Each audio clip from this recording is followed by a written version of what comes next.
Welcome to ShiftWatch. I'm your host, Starbuck.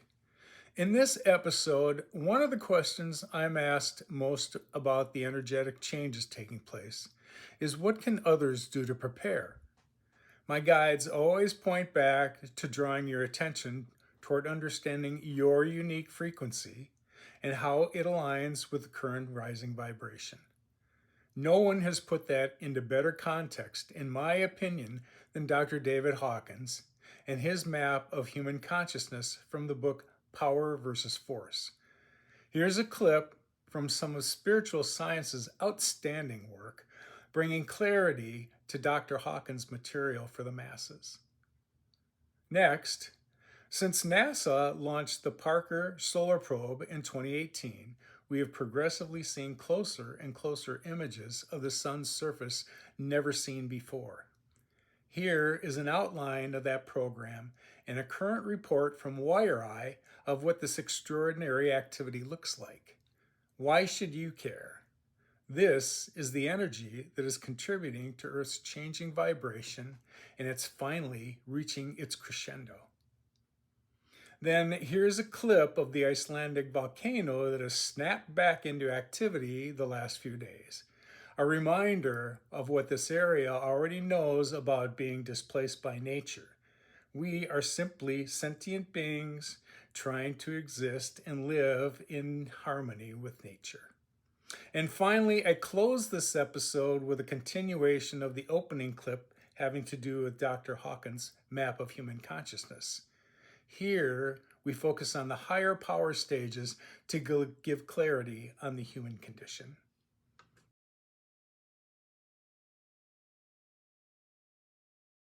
While the current scientific explanation works with the material human form, a wonder to behold in its own right, a great many scientists and mystics alike have also determined to describe what exists beyond the physical. You're probably familiar with some of the basics here. If we were to attempt to map out the complete human energy field, you'd see chakras running up the spinal column with many meridians and lesser chakras across the body too. Emanating out from the body would be a large toroidal field connected with the heart, which would encompass the layers of the aura, which includes the mental body, the emotional body, astral body, and causal body, among a few others.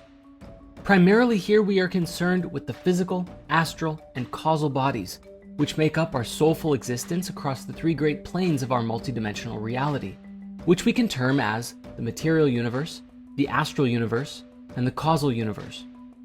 Beyond the material, the energetic nature of the astral and causal realities are significantly more subtle than anything we can easily perceive today. We must consider them even finer and more subtle than any atomic frequency, which is why we cannot find these realms with modern instruments. However, our bodies are designed to access these places, but which only comes through personal mastery of our body of consciousness.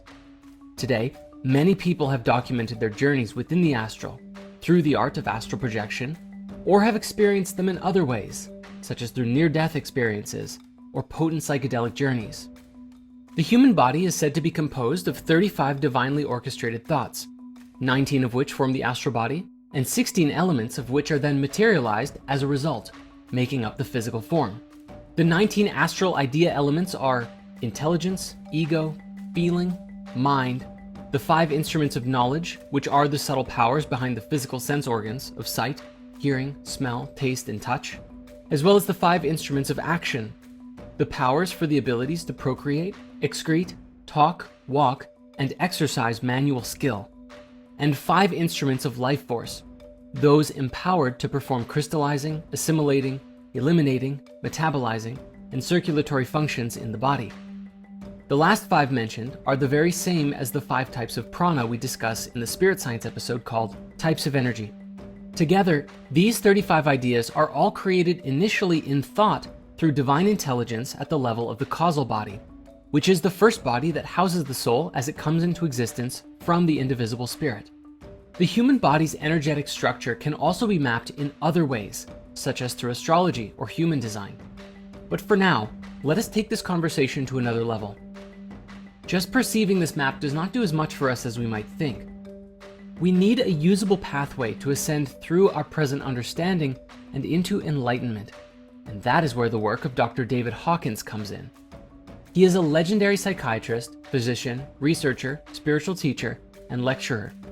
He has an MD and a PhD, and for his work on the map of consciousness, received a royal knighting by the Danish crown. This map he is so well known and respected for demonstrates the scales of various levels of consciousness from the absolute lowest places where one can exist, shame and despair, all the way to full enlightenment. This is a very powerful chart and pathway diagram based on a numerical scale between 20 and 1,000, which calibrate to the different levels of consciousness. He explains that the critical response point in the scale of consciousness calibrates at the level 200, which is the level associated with integrity and courage. All attitudes, thoughts, feelings, associations, entities, or historical figures below that level of calibration make a person go weak. Those that calibrate higher make subjects go strong, meaning that through muscle testing and other testing methods, one can actually identify their body, their muscles, and their minds becoming weaker or stronger. This is the balance point between weak and strong attractors, between negative and positive influence. He therein dubs the difference between strong and weak attractor fields as power and force. Power is the alignment of our thoughts and actions with our highest values and principles, and it is characterized by feelings of love, joy, and peace. Force, on the other hand, is the use of manipulation or coercion to get what we want, and it is associated with negative emotions such as fear, anger, and aggression. Power is the more effective and positive approach to achieving our goals, and it can lead to greater fulfillment and well-being. But today, many of us have been conditioned to think that force, controlling others, is power. But force is a false material level that always has to be backed up by a reason. True power comes from the spirit and is attained through personal development and spiritual practices.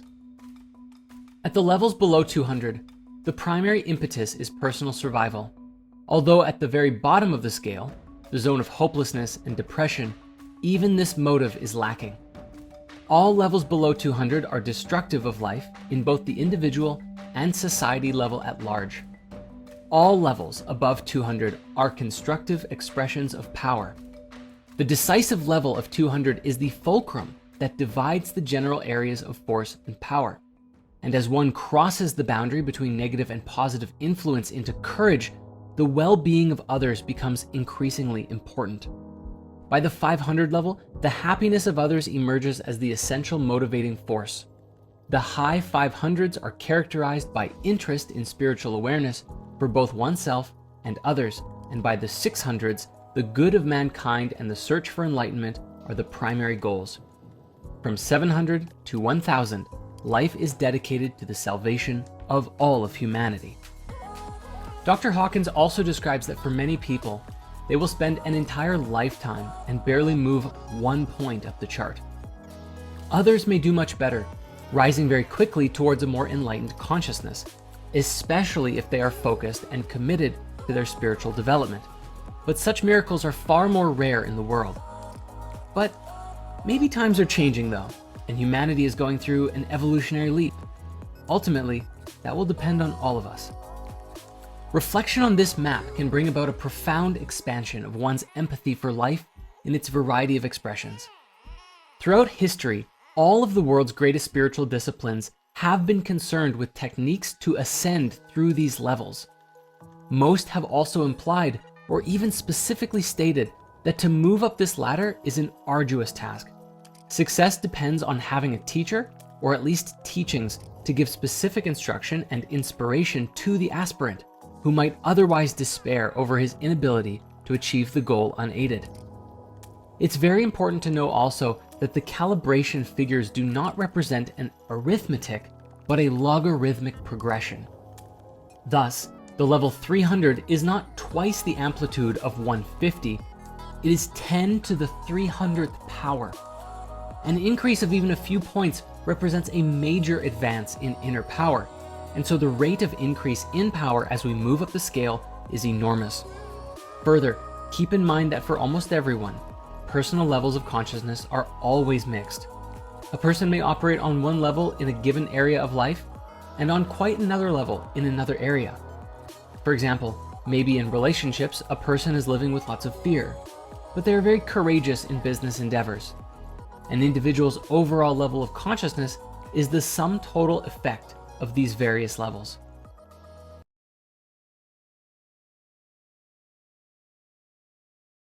Liftoff of the mighty Delta IV Heavy rocket with NASA's Parker Solar Probe. Ever since NASA's Parker Solar Probe launched into space in 2018, it has been circling closer and closer to the Sun and taking images along the way. In December 2024, it made its record-breaking closest approach to the Sun. That's when it took these historic close-ups of the solar atmosphere, images that are changing the way we understand our star.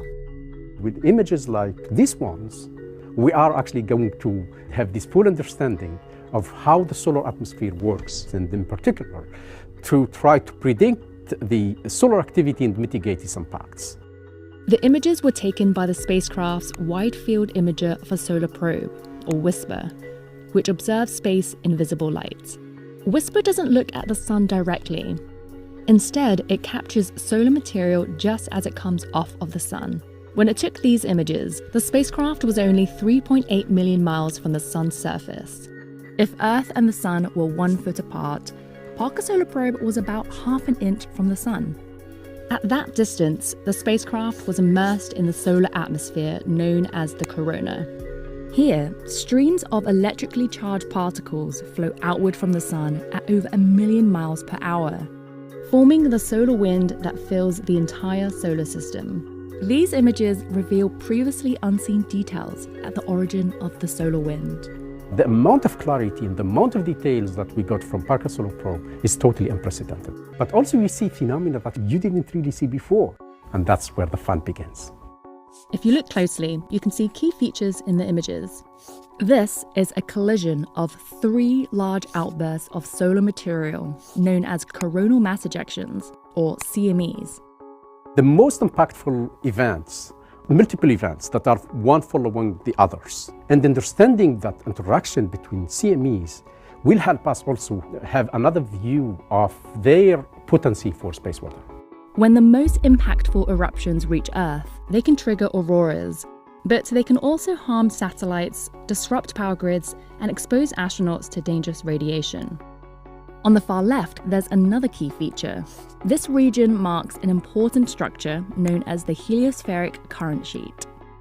If we zoom out and look at the Sun from the side, the current sheet looks like a twirling skirt that extends out from the Sun and across the solar system. This invisible current sheet is a boundary separating where the solar wind's magnetic field changes direction from north to south. It surrounds the whole Sun, and it never disappears. That's actually one of the regimes of the solar wind that we have to understand. The current sheet is important to study because it can affect how impactful eruptions can be at Earth.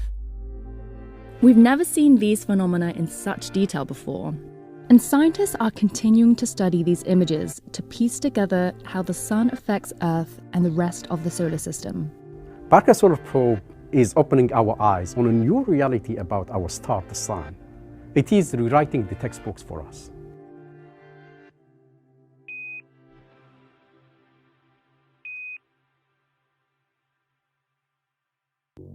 Canyon of Fire.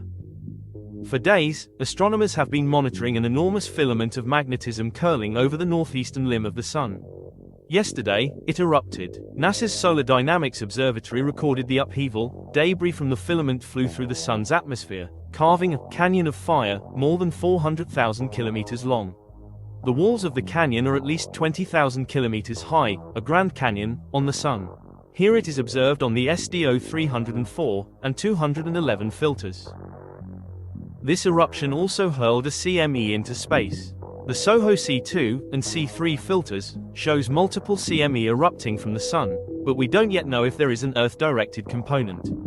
Confirmation awaits additional images from SOHO coronagraphs.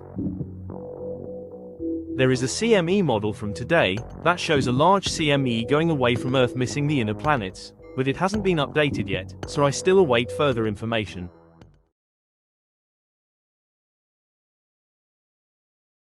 The Reykjanes Peninsula remained dormant for 8 centuries until March of 2021, when seismic activity marked the beginning of a new volcanic era.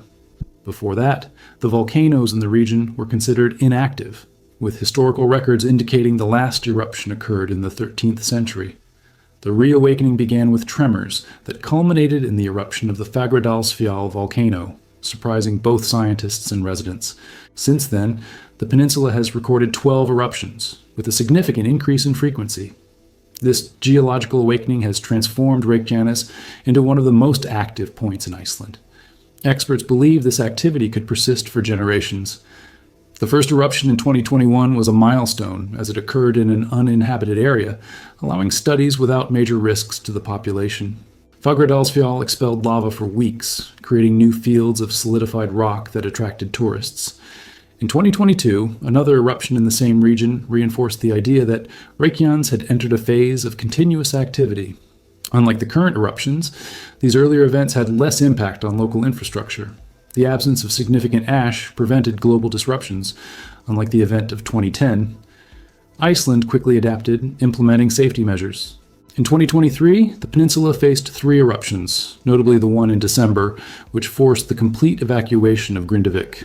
Around 4,000 residents left their homes, and the Icelandic government began purchasing properties to relocate the population.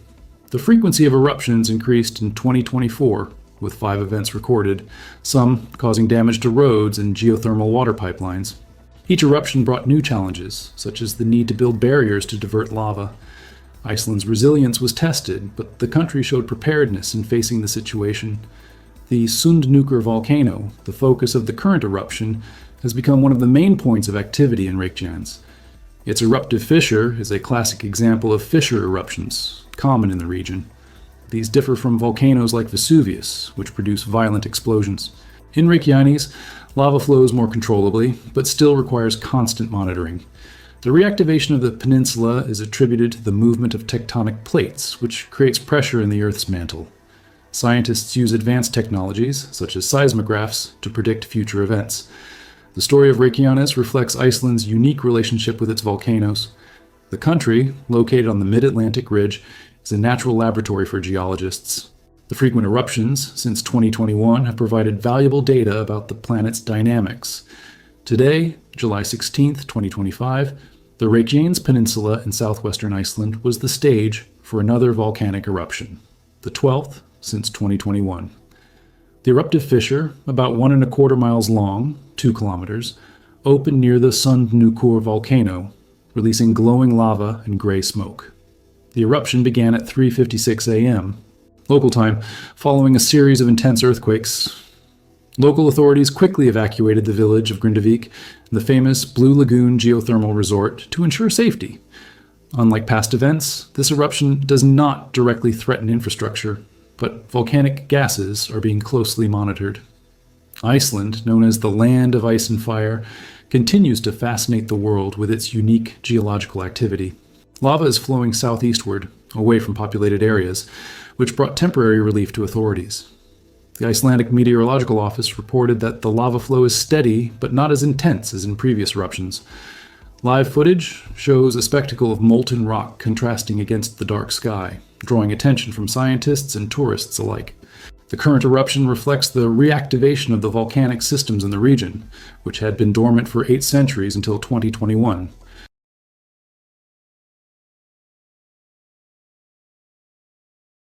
Energy level 200. Courage. Here true power first appears. Courage is the first level of empowerment. This is the zone of exploration, accomplishment, fortitude, and determination. At the lower levels, the world is seen as hopeless, sad, frightening, or frustrating. But at the level of courage, life is seen to be exciting, challenging, and stimulating. Courage implies the willingness to try new things and deal with the changes and challenges of life. At this level of empowerment, one is able to cope with and effectively handle the opportunities of life, as well as face fears or character defects and to grow despite them. People at this level put back into the world as much energy as they take. At lower levels, populations as well as individuals drain energy from society without reciprocating. But this level, courage, is where productivity begins. Dr. Hawkins said that the collective level of consciousness of mankind remained around 190 for many centuries, and curiously, only jumped to its current level of 207 in the 1990s. Energy level 250, neutrality. Energy becomes very positive because of the release from the positionality that typifies lower levels. Below 250, consciousness tends to see dichotomies and take on rigid positions, seeing things as black and white instead of complex and intricate. As in martial arts, a rigid position becomes a point of vulnerability. That which doesn't bend is liable to break. Rising above duality, the neutral state allows for flexibility and non-judgmental, realistic appraisal of problems. To be neutral means to be relatively unattached to outcomes. Not getting one's way is no longer experienced as defeating, frightening, or frustrating. At the neutral level, a person can say, well, if I don't get this job, then I'll get another. This is the beginning of inner confidence. People of neutrality have a sense of well-being. The mark of this level is a confident capability to live in the world. This is the level of safety. People at this level are easy to get along with and safe to be around. They also value freedom and thus are difficult to control. Energy level 310, willingness. This very positive level of energy may be seen as the gateway to the higher levels. For instance, at the neutral level, jobs are done adequately, but at the level of willingness, work is done well and success in all endeavors is common. Growth is rapid here. Willingness implies that one has overcome inner resistance to life and is committed to participation. The willing aren't troubled by unemployment. They'll take any job when they have to, or create a career or self-employment for themselves. They don't feel demeaned by service jobs or starting at the bottom. They're helpful to others and contribute to the good of society. With their capacity to bounce back from adversity and learn from experience, they tend to become self-correcting. Having let go of pride, they're willing to look at their defects and learn from others. And so people here become excellent students. They're easily trainable and represent a considerable source of power for society. Energy level 350, acceptance. At this level of awareness, a major transformation takes place with the understanding that one is both the source and creator of the experience of one's life. Taking such responsibility is distinctive of this degree of evolution, characterized by the capacity to live harmoniously with the forces of life. People below 200 tend to be powerless and see themselves as victims, at the mercy of life. This stems from a belief that the source of one's happiness or the cause of one's problems is out there. An enormous jump, taking back one's own power, is completed at this level, with the realization that the source of happiness is within oneself. At this more evolved stage, nothing out there has the capacity to make one happy, and love isn't something that's given or taken away by another, but is created from within. Long-term goals take precedence over short-term ones, and self-discipline and mastery are prominent. Energy level 400, reason. Intelligence and rationality rise to the forefront when the emotionalism of the lower levels is transcended. Reason is capable of handling large, complex amounts of data and making rapid, correct decisions, and of understanding the intricacies of relationships, gradations, and fine distinctions. Expert manipulation of symbols as abstract concepts become increasingly important. The shortcomings of this level involve the failure to clearly distinguish the difference between symbols and what they represent. Here it is easy to lose sight of the forest for the trees and to become infatuated with concepts and theories and end up missing the essential point. Intellectualizing can become an end in itself. It must be known, reason does not of itself provide a guide to truth. It produces massive amounts of information and documentation, but lacks the capability to resolve discrepancies in data and conclusions. Although reason is highly effective in a technical world where the methodologies of logic dominate, reason itself, paradoxically, is the major block to reaching higher levels of consciousness. Transcending this level is relatively uncommon in our society today. Energy level 500, love. What the world generally refers to as love is usually an intense emotional condition, combining physical attraction, possessiveness, control, addiction, eroticism, and novelty. True love, however, represented by this energy level, is unconditional, unchanging, and permanent. It doesn't fluctuate. Its source isn't dependent on external factors. Loving is a state of being. It's a forgiving, nurturing, and supportive way of relating to the world. Love isn't intellectual and doesn't proceed from the mind. Love emanates from the heart. It has the capacity to lift others and accomplish great feats because of its purity of motive. At this level of development, the capacity to discern essence becomes predominant. The core of an issue becomes the center of focus. As reason is bypassed, there arises the capacity for instantaneous recognition of the totality of a problem and a major expansion of context. Where reason deals only with particulars, whereas love deals with entireties. This ability, often ascribed to intuition, is the capacity for instantaneous understanding without resorting to sequential symbol processing. This apparently abstract phenomenon is, in fact, quite concrete. It's accompanied by the measurable release of endorphins in the brain. Love takes no position and thus is global, rising above all separation. Love focuses on the goodness of life in all its expressions and augments that which is positive. It dissolves negativity by recontextualizing it rather than by attacking it. This is the level of true happiness. But although the world is fascinated with the subject of love, and all viable religions calibrate at 500 or over, it's interesting to note that only 0.4% of the world's population ever seems to reach this level of evolution of consciousness. Energy level 540, joy. As love becomes more and more unconditional, it begins to be experienced as inner joy. This isn't the sudden joy of a pleasurable turn of events. It's a constant accompaniment to all activities. Joy arises from within each moment of existence rather than from any other source. 540 is also the level of healing and of spiritually based self-help groups. From the level 540 and up is the domain of saints and advanced spiritual students and healers.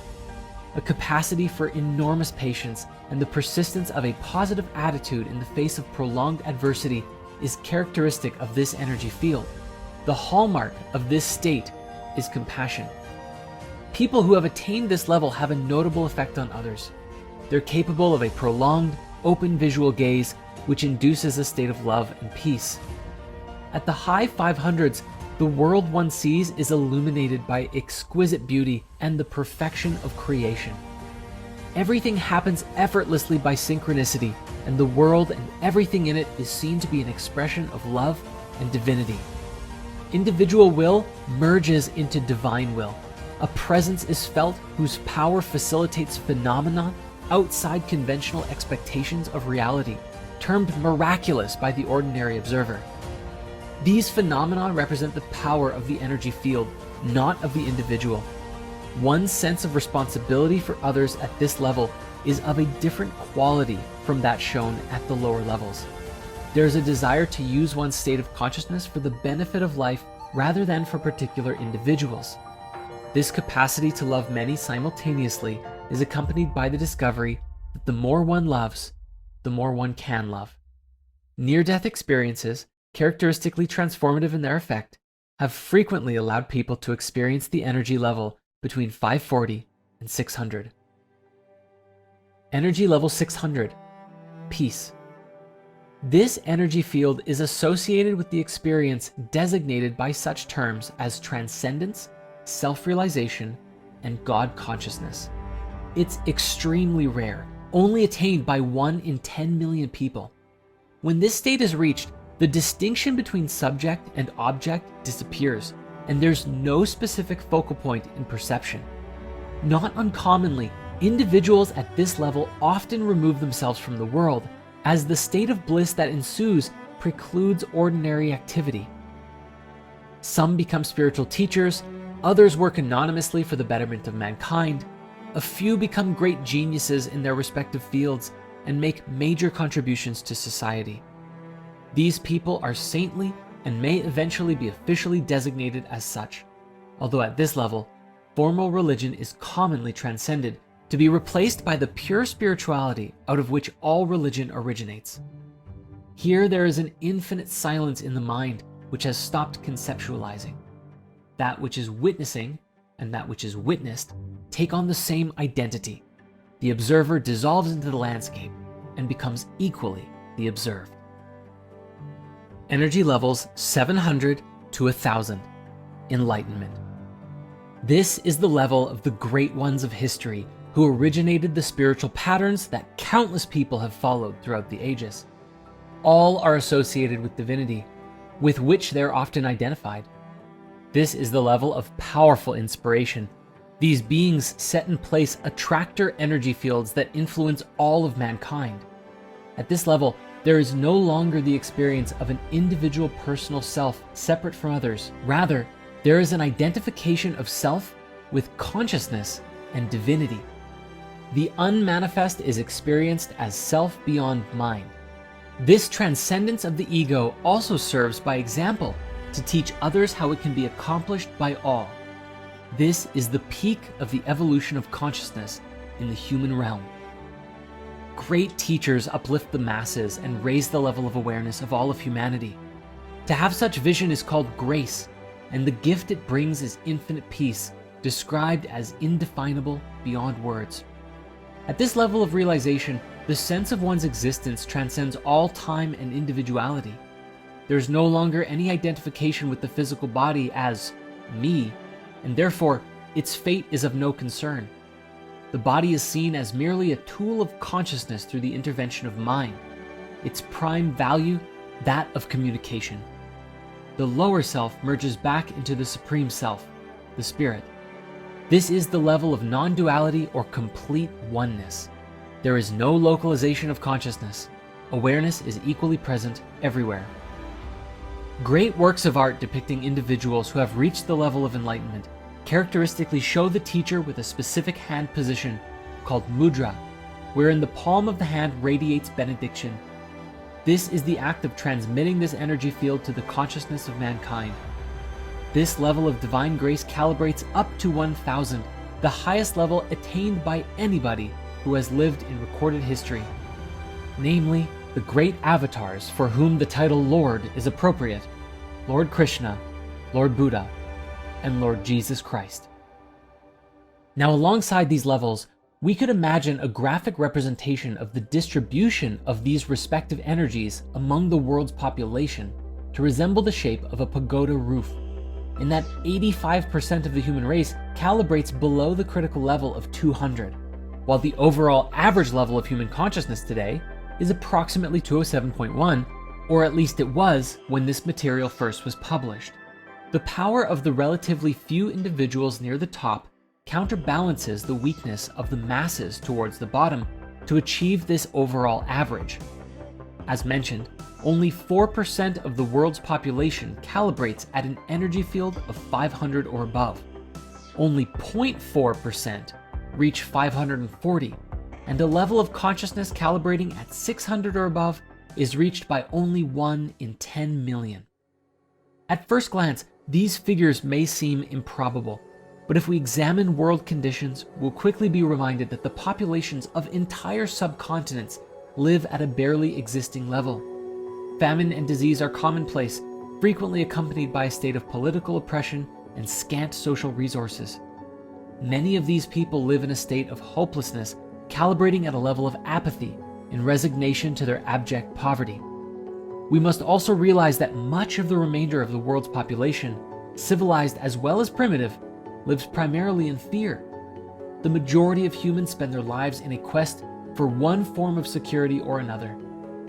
Those whose lifestyles transcend the imperative of survival often move permanently into a desire-driven reality, and success in attaining these desires usually only leads to pride.